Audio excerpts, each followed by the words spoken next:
In Acts 11:26, it says, in Antioch, the disciples were first called Christians. Now, I have a question. How did that happen? Or why did that happen? I think those two things go together. Well, the implication is they didn't name themselves Christians. So the identity as being called Christians did not come from what we now call the Christian community. The citizens of Antioch called them Christians. Now that's significant because Antioch was a multicultural city, large city, third largest city in the Roman Empire. People from all over the world lived there. Asia, Europe, the Mediterranean, Africa. They brought all their religions there. So people were identified primarily by their race or their religion, or both, as they maybe went together.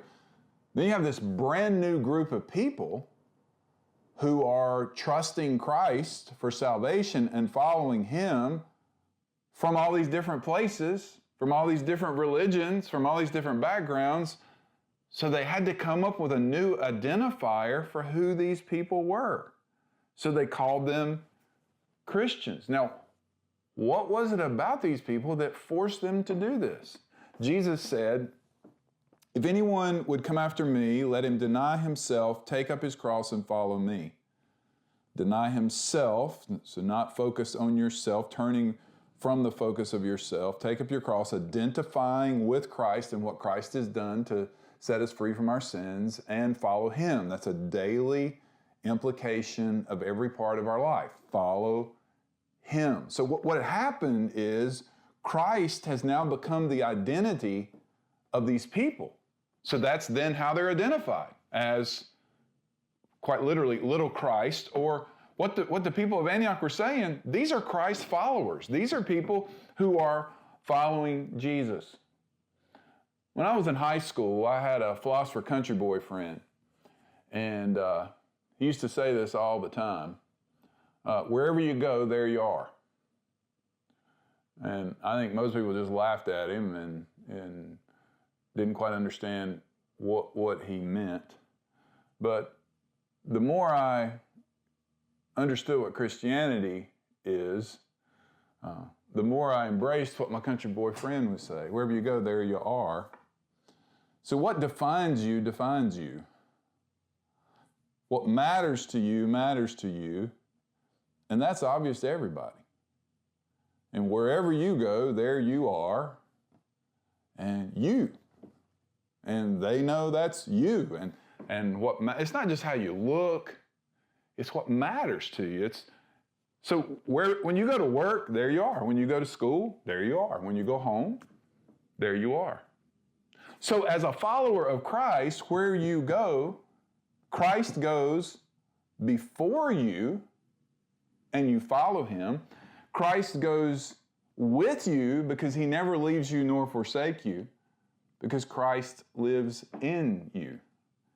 In Galatians 2:20, Paul said this way, I have been crucified with Christ. It is no longer I who live, but Christ who lives in me. And the life I live in the flesh, I live by faith in the Son of God who loved me and gave Himself for me. So I have a question. Would your friends call you a Christian? Would the people you work with call you a Christian? Would your neighbors that you live beside of call you a Christian? Would the people you live with, your family, the people in your home, would they identify you as a Christian? I remember the first time that somebody noticed I was a Christian without me telling them. It went like this. Hey man, what's wrong with you? First I thought, what do you mean? What's wrong with me? Well, dude, you're acting weird.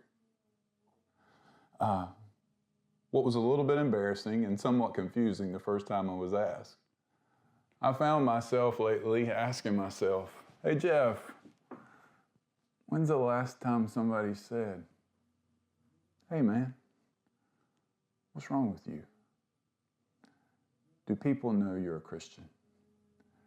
you're only going to be used by God is if people know through what you say and how you live.